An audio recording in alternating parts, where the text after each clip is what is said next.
దేశంలో నుండి తరలి వచ్చినటువంటి క్రైస్తవ సోదరి సోదరులందరికీ ప్రభునామంలో నా వందనాలు, నమస్కారాలు, దైవాశీస్సులు, సుస్వాగతం, ఘన స్వాగతం, వీరోచిత స్వాగతం పలుకుతున్నాను.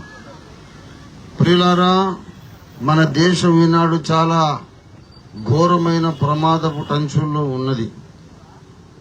మనం కొంతకాలము ఏమనుకున్నామంటే రాజకీయాలు మనకు అక్కరలేదు, చుట్టూ ఏం జరుగుతున్నా మనం పట్టించుకోనక్కర్లేదు, ప్రార్థన చేసుకుంటే చాలు, పరిశుద్ధంగా ఉంటే చాలు, దేవునికి దశంభాగాలు ఇస్తే చాలు, సామాజిక వ్యవహారాలు మనకు అక్కర్లేదు అనుకున్నాం.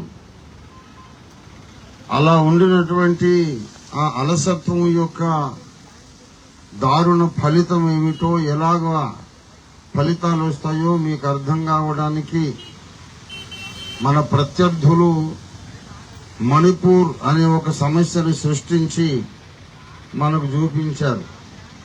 క్రైస్తవులు నిద్రపోతే సామాజికంగా ఆచరణ శూన్యులై, క్రియాశూన్యులై, ప్రార్థన మాత్రం చాలు, పరలోకమేమన్నది, భూలోకంలో ఏం జరిగినా మనకు అక్కర్లేదు అనుకునే ఇంప్రాక్టికల్ మానసిక వైఖరితో ఉంటే ఏం జరుగుతుందంటే మణిపూర్ జరుగుతుంది. మణిపూర్లో అది భయంకరమైనటువంటి దారుణ గమనకాండ, అత్యాచారాలు, హత్యలు, వందలాది మంది క్రైస్తవ అమ్మాయిలను పబ్లిక్ గా అందరూ చూస్తుండగా రోడ్ల మీద పట్టపగలు మానభంగం చేసి, వేలాది మంది కళ్ళారా చూస్తుండగా వాళ్ళ బట్టలు తీసి క్రైస్తవ అమ్మాయిలను నగ్నంగా ఊరేగించారు.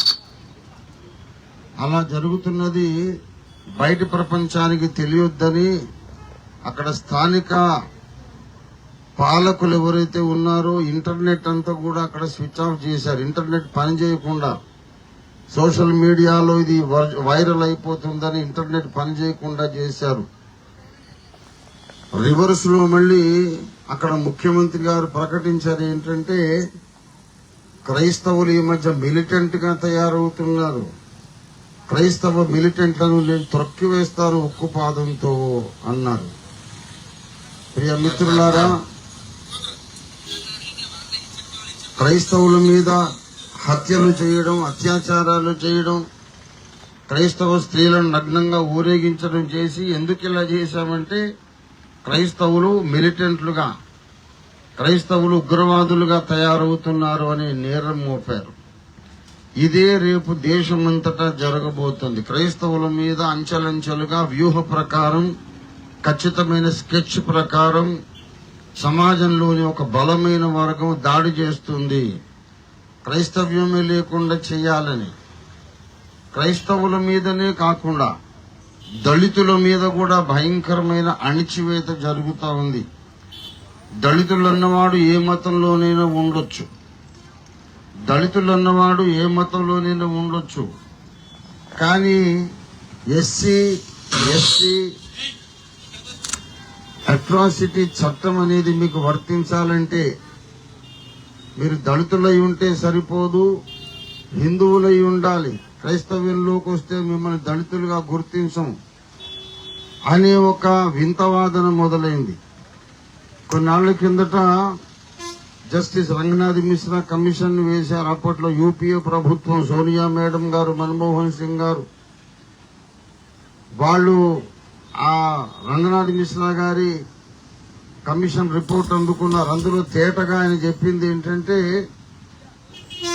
మతం మారినా సరే కులం మారదు, మతం మారినా వాళ్ళ సామాజిక స్టేటస్ మారదు, మతం మారినా వాళ్ళు కోటీశ్వరులు కాలేదు, మతం మారినా పూరి గుడిసెల్లోనే బ్రతుకుతున్నారు, మతం మారినా వాళ్ళు ఇంకా అంటరాని వారుగా ఎంచబడుతున్నారు, గ్రామాల్లో అణిచివేయబడుతున్నారు, గనక వాళ్లకు రిజర్వేషన్, అట్రాసిటీ చట్టము వాళ్లకు వర్తింపజేయడమే న్యాయము అని clear cut report Ranganath Mishra గారు ఇచ్చారు. దాన్ని బుట్ట దాఖలు చేశారు. ఇప్పటిదాకా కూడా దానికి దిక్కు దివాణం లేదు. సమాజంలోని ఒక బలమైన వర్గం మన దేశంలో దళితుల మీద, క్రైస్తవుల మీద ఉక్కుపాతం పెట్టి అణిచివేస్తున్నారు. ఇది కేవలము అన్యాయం అనే సంగతి మనందరికీ తెలుసు. అన్యాయం అయిపోతున్న వాళ్ళని ఎవరు రక్షించాలి అంటే ఎవరు రక్షించరు.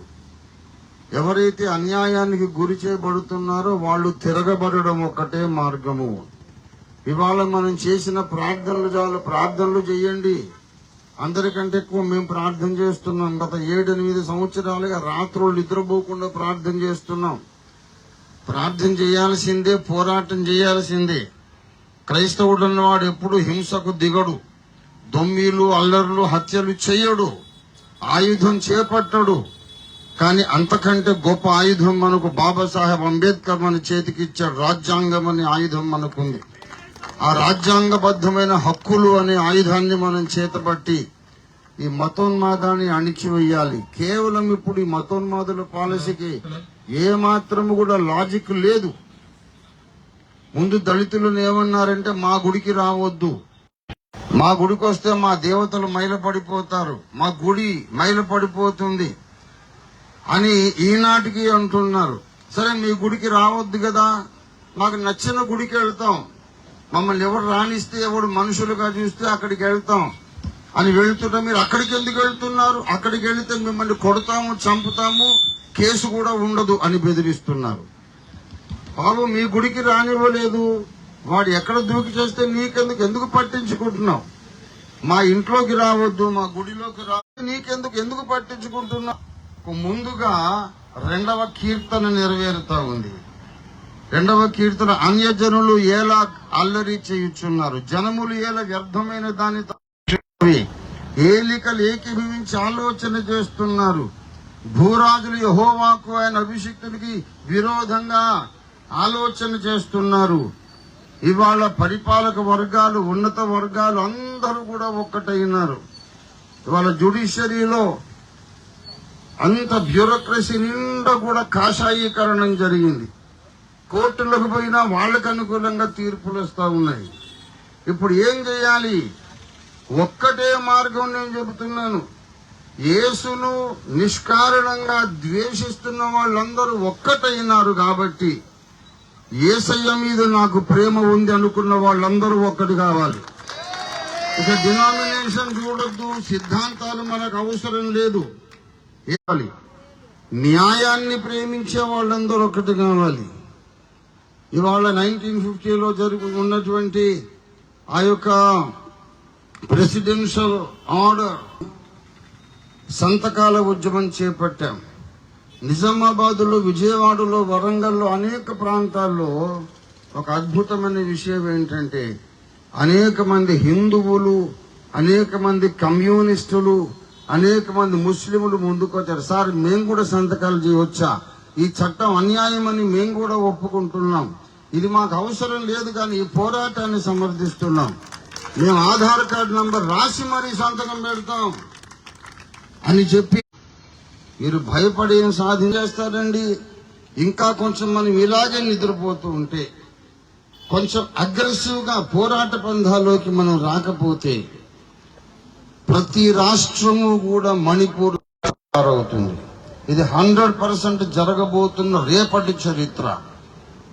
రేపు మీ ఇళ్లలోకి పోలీసులు వస్తారు, మీ చర్చిల్లోకి వస్తారు, చర్చిలు మూయిస్తారు, ఇళ్లలోకి వస్తారు, ఆడపిల్లలను మానభంగం చేస్తారు. ఈ దారుణాలు ఆపాలంటే క్రైస్తవ సంఘాలందరూ ఒకటై రోడ్ల మీదకి రావాలి. ప్రజాస్వామ్యబద్ధంగా, రాజ్యాంగబద్ధంగా మన నిరసన వ్యక్తం చేయాలి. ఊరూరా ఇటువంటి ర్యాలీలు జరగాలి. ప్రతి జిల్లా హెడ్ క్వార్టర్స్ లో, రాష్ట్ర రాజధానుల్లో, ఆఖరికి అన్ని రాష్ట్రాల్లో నుండి ఈ శాంతియుత ఉద్యమకారులు ఢిల్లీ చేరుకోవాలి. ఢిల్లీలో 1 కోటి మంది క్రైస్తవుల ప్రజా ప్రదర్శన నిర్వహించాలని నేను పిలుపునిస్తున్నాను. ఇది 100% సాధ్యము. బెన్నీ హింద్ గారు బెంగళూరుకు వచ్చినప్పుడు స్వస్థత కూటాలు చూడడానికి 35 లక్షల మంది హాజరైనారు. హక్కుల కొరకు ఎందుకు రారు 35 లక్షల మంది? ఢిల్లీలో 1 కోటి మందిని మనం హాజరు చేయాలి తప్పకుండా. అప్పుడు గాని ఈ దమనకాండ, ఈ కుట్రలు ఆగవు. కనుక క్రైస్తవులు ప్రార్థన చేయడమే కాదు, ప్రార్థన చేయండి, దశంభాగాలు ఇవ్వండి, అన్ని చేయండి. కానీ రాజకీయంగా రాజ్యాంగబద్ధంగా మనకున్నటువంటి హక్కులను సాధించుకోవడానికి రోడ్ల మీదకి ఎక్కాలి. రోడ్ల మీద మన స్వరం వినబడజేయాలి. ఈ స్వరాన్ని పట్టుకెళ్లి పార్లమెంట్ లో కూడా వినబడజేయాలి. అంతవరకు ఈ దమనకాండ ఆగదు. కనుక దయచేసి విన్నంతసేపు బాగుందని చెప్పేసి తర్వాత ఇంటికెళ్ళి పడుకోవడం కాదు, కొంచెం రోగత్వం కాదు, పని సాధించేదాకా నిద్రపోవద్దు. నాకు కొంచెం తక్కువ 70 ఏళ్ళు, నాకు అవసరం అని చెప్పండి నడుము బెల్లు పెట్టుకొని తిరుగుతున్నాను. నా ప్రజలు ప్రమాదంలో పడ్డారు, లేవాలి, మేల్కొల్పాలి. రేపటి మీ ఇంట్లో ఉన్న ఆడపిల్లలకు క్షేమం లేదు. మణిపూర్ జ్ఞాపకం చేసుకోండి.